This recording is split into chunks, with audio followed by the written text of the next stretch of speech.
Buckle your seatbelt. It's time for another episode of the Prepper Recon Podcast. I've personally been buying gold and silver from JM Bullion for over 2 years. They offer the best prices over spot that I can find, and I've never had a problem with an order. If you're looking to trade in some of your fiat paper for real money, check out jmbullion.com today. Ready Made Resources is a trusted name in the prepper community because they've been around for 18 years. They offer great prices on night vision, water filtration, long-term storage food, solar energy components, and provide free technical service. Get ready for an uncertain future at readymaderesources.com. Today's guest is Michael Snyder of the Economic Collapse blog, and he's the author of the new book, The Rapture Verdict, and he's the producer and star or co-host of the new show, The Watch, which is available on his YouTube channel, and it's also on Roku on the PTL network. And where else is The Watch? Where else can you access The Watch? Is that also on Praiser? Yeah. It is on Praiser, which is True News' new app, so it's available through there as well. Very good, and I love it. It's you and your wife Miranda, and you do it's basically like an update show. It's like a news update show. You cover prophetic news, you cover economic news, earthquakes, disasters, all that kind of thing, right? Yeah, we're talking about news and current events, things that are happening. You know, there's also some teaching on there, and I've recorded some shows where I actually do some preaching. And then actually I've got some interview shows coming up eventually when they get posted, where I actually did a 4-part interview with Joel Richardson is one of the interviews that's going to be coming up. So, yeah, we've been really busy with that, and we got some exciting things, in that regard. So, yeah, I hope people will check it out. Yeah, it's fantastic. My wife and I have been binge watching it to get caught up on all the past episodes because we really just found out about it. So we've really been enjoying it, and great stuff you're doing there. And welcome back to the show. Well, thank you. It's really good to be back with you. Now, on the Economic Collapse blog, you just recently had an article about the Venezuela food riots. I mean, that country is absolutely falling apart. It's not something new. It's something that's been an ongoing issue, but they're really, really hitting a critical point now where people are dying of hunger. You wrote that Venezuela will have 720% inflation this year, and possibly 2,200% next year. In fact, it's been reported that they can no longer afford to print enough currency to keep up with the rapid rate of inflation. What can a state do in a scenario like that? Yeah, well, it's very, very difficult to turn that around. It's almost kind of like the hyperinflation of the Weimar Republic, where people have basically completely lost confidence in the currency. And, so, they go to the store and, if they do happen to get some money, because wages are not going up as fast as the cost of living, where, you go to the store one week and then the next week the price of, food or something you need will double. And then the next week it'll double again. So it's kind of in that situation where people, if they actually do get some money, they race to the store, stand in these super long lines, hoping that maybe the food truck will come that day, that, the trucks will bring something that they can buy, while their money is still worth a little bit, because it's being devalued so rapidly. But it's just mass chaos, mass panic everywhere, and people are hurting, people are hungry. In fact, people are so hungry that there was a mayor down there who said, hey, people in my area are hunting dogs, they're hunting cats, they're hunting pigeons, so that they'll have something to eat. So they're actually eating cats and dogs. And this wasn't just an internet rumor. This was a mayor that came out and said this. And so, but this is what happens when, we see an economy melt down. Now, a lot of people might think, well, Venezuela, that's a poor country. That only happens to poor countries. Well, Venezuela, according to the CIA fact book, actually has more proven oil reserves than anyone in the world, including Saudi Arabia. So it's actually a country that has a lot of natural resources, but basically this is kind of what the endgame of socialism looks like.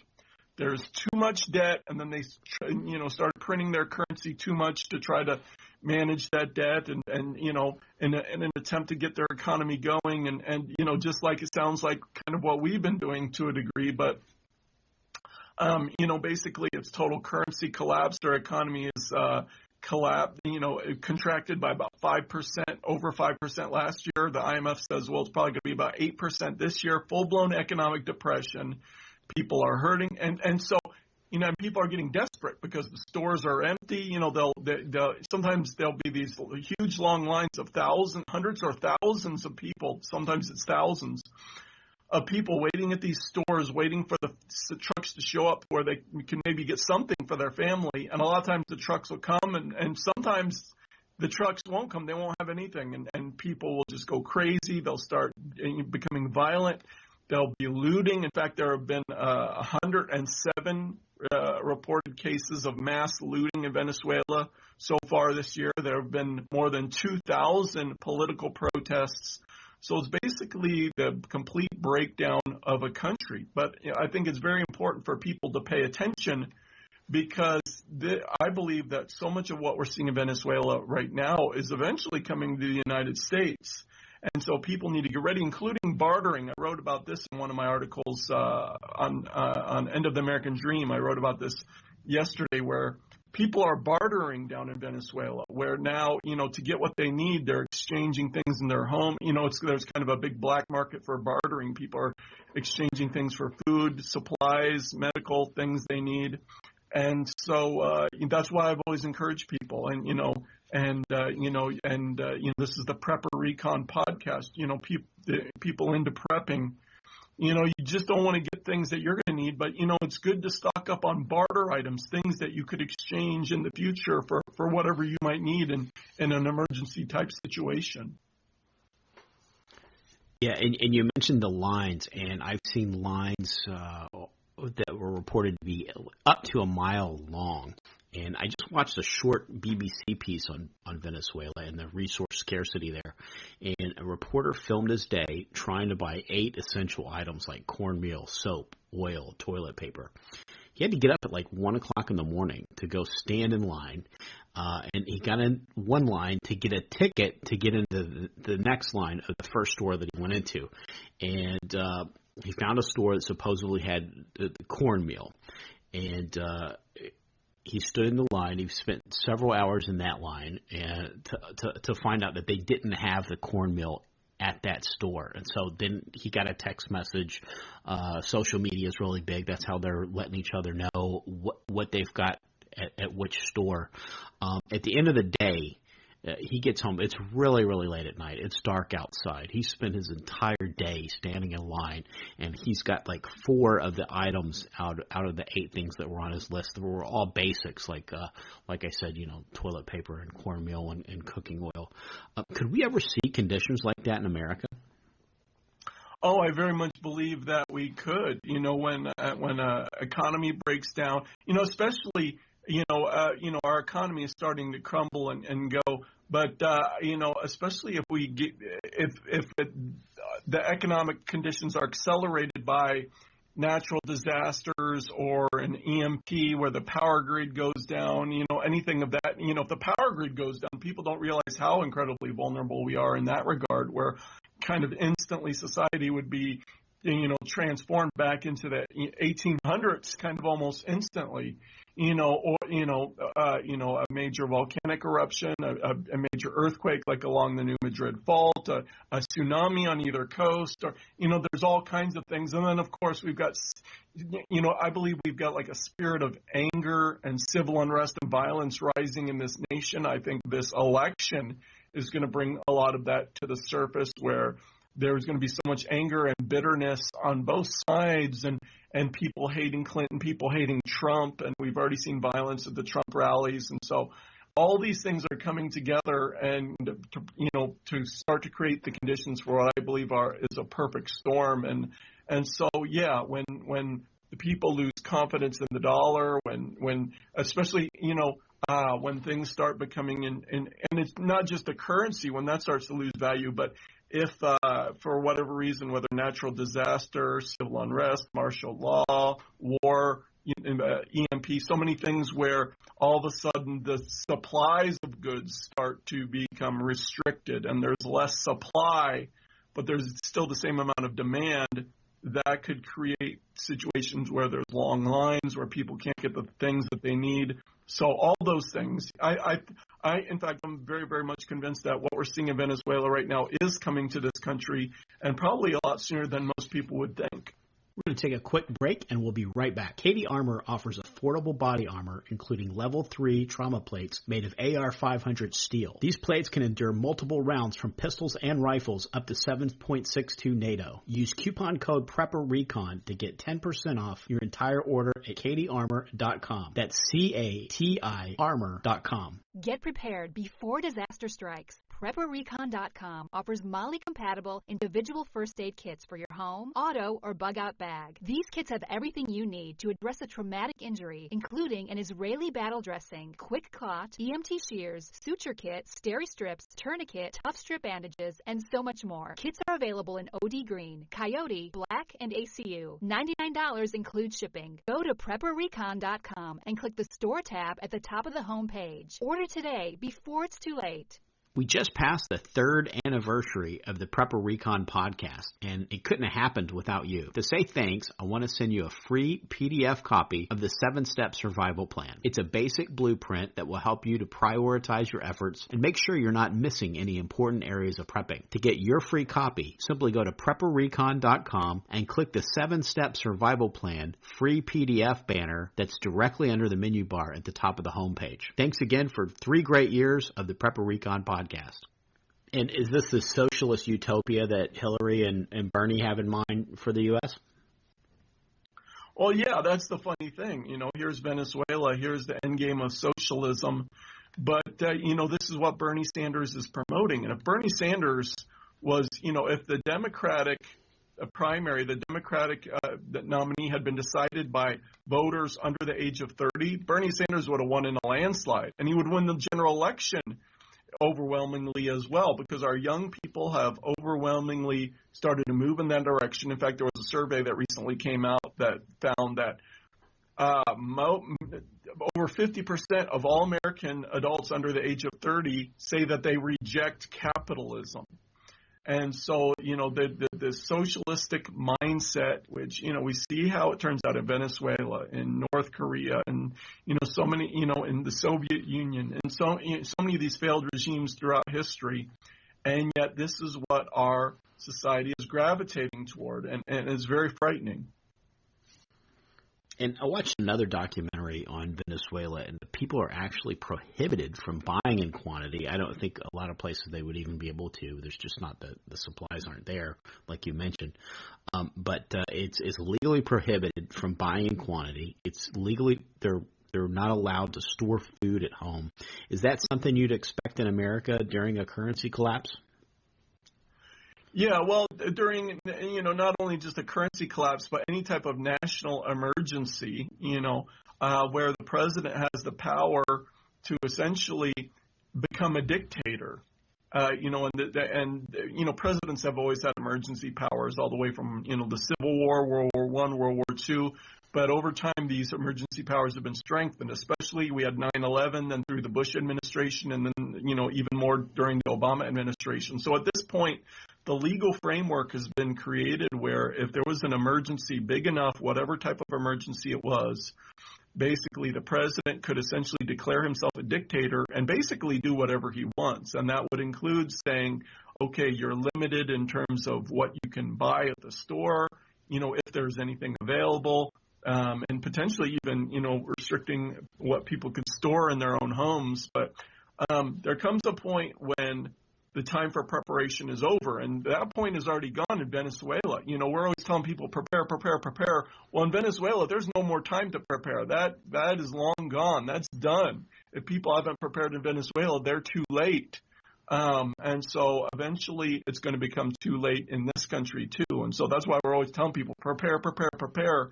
Because at some point, time runs out. And back to our conversation about Venezuela's inflation, 700% annual inflation, 2,200% inflation in the following year. How do you protect yourself against that? Would you recommend gold, silver? Yeah, I do. Although, a lot of people, want to say, oh, just put everything into gold and silver. Well, I believe in having food first because, if you don't have food, you can't eat your gold and silver, and so, I believe in having, food and basic supplies first. And then I also do believe in having an emergency fund because I believe in terms of the initial stage of the first and of what we're already moving into here in the United States, as I'm documenting in my recent articles, how the economy is already turning down. Well, it's kind of looking very similar to 2008, where so far this year, according to Challenger Gray and Christmas, layoffs at major firms are running 24% higher than they were the same period back in 2015. So people, just like in 2008, they're starting to lose their jobs. In fact, 3 members of my own extended family have lost their jobs so far this year. So people are losing their jobs, and then because about 2/3 of the country is living paycheck to paycheck, they don't have anything to fall back on. So they can't pay the mortgage, they can't pay the bills, and they get into trouble very, very quickly. And in 2008, we saw millions of people lose their homes, foreclosures shot through the roof. So I do believe in having an emergency fund that can cover at least 6 months of your bills. So you can pay the mortgage, in the short term. If you lose a job or your business goes under, whatever, you've got something to fall back on. But once you have, those things taken care of, then I do believe in gold and silver for the longer term as a way to protect your wealth against rising inflation. But I would put it as a lower priority than maybe some other people would. And I know there's debate about this, but that's just my own personal perspective. Yeah, I agree with you 100%. If there's nothing in the store, there's nothing in the store, and you can't buy it with anything. So you got to get your food first, and you can't eat gold and silver.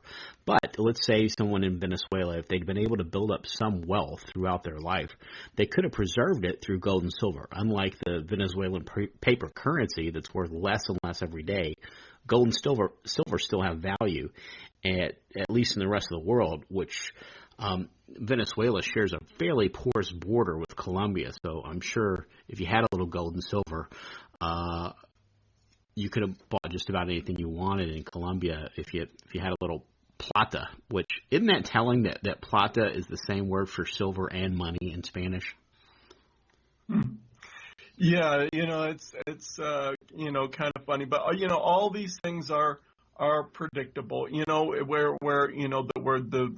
Globally we've got the largest debt bubble in the history of the planet, and countries all over the world are devaluing and debasing their currencies. We're making so many of the same mistakes of the past, but somehow, we think that, it's going to turn out differently this time. But, in the end, already the debt bubble here in the United States is starting to implode. Businesses, I just wrote about yesterday, how business debt delinquencies are at the highest level that we've seen since Lehman Brothers collapsed in 2008, or they're higher than that. And every time we go into recession, businesses start becoming delinquent on their debt, and we start seeing that spike. But just prior to going into a recession, it happened in the recession, the downturn of 2000, 2001, then last time around in 2008, and now it's happening again, where businesses are getting behind on their debts, they can't pay their debts, they're getting into trouble, and businesses have been going into debt like crazy. In fact, one report just came out that businesses last year, their debt was increasing at a rate 50 times faster than their cash. In other words, think of just you personally. If your debt was increasing 50 times faster than your bank account, well, that's a big problem. That's not sustainable. So, yeah, we've got a major problem in this country with debt, government debt, the consumer debt. And so, at some point those bubbles burst, and I believe we're starting to see the beginning of that process, and it's going to be very, very painful in this country. And one of my regular listeners, Robert A., we'll call him, he just sent me an article from Zero Hedge that said that China is importing a record amount of oil from Russia, and I suspect they aren't settling in dollars anymore, making the U.S. and the dollar less relevant. Is that something that could push us towards that Venezuelan hyperinflation type collapse we're seeing there? Yeah, it definitely is, because most Americans don't realize this, but more dollars are actually used outside of the United States than are used inside the United States. That's an incredible statistic, but it's true. And and today, around the world, dollars are used to buy and sell oil, and along with so many other things, where it's really the de facto currency of the globe. And so everyone's got to have dollars around the world, and to use to buy and sell and import and export. And so what that does is it's created an artificial demand for dollars and kept the value of the dollar much higher than it otherwise would have been. But if countries like Russia and China start moving away from the dollar like they have been, then what that does is it creates less demand for the dollar, and and so then the value of the dollar goes down, and the price for the things we export start to go up. We can't get quite as much for our money, and basically we'd have a flood of dollars coming back to our shores, and that would create move us in that direction of a devalued currency, and so but personally, I don't believe we're going to see the tremendous kind of inflation they're seeing down there in Venezuela until we get to kind of this next crisis is going to start. At first, it's going to seem kind of deflationary, but then the tremendous response by the Federal Reserve and the federal government and everything, the responses are going to be highly inflationary. And I think at that point, we're going to start to see inflation really take off as the currency is debased, but also at the same time, supplies of goods and services are greatly constricted. So we're going to have a diminishing pool of goods and services that are being chased by just a flood of money. So both those factors moving in conjunction will create the tremendous inflation that people have warned about. But I don't think that's going to be the initial phase of what we're moving into immediately in the short term, but more the midterm. We'll eventually get there. And I believe that we'll eventually see the death of the U.S. dollar. That's the end of the first half of my interview with Michael Snyder from the Economic Collapse blog. Tune in next time for the rest of the show.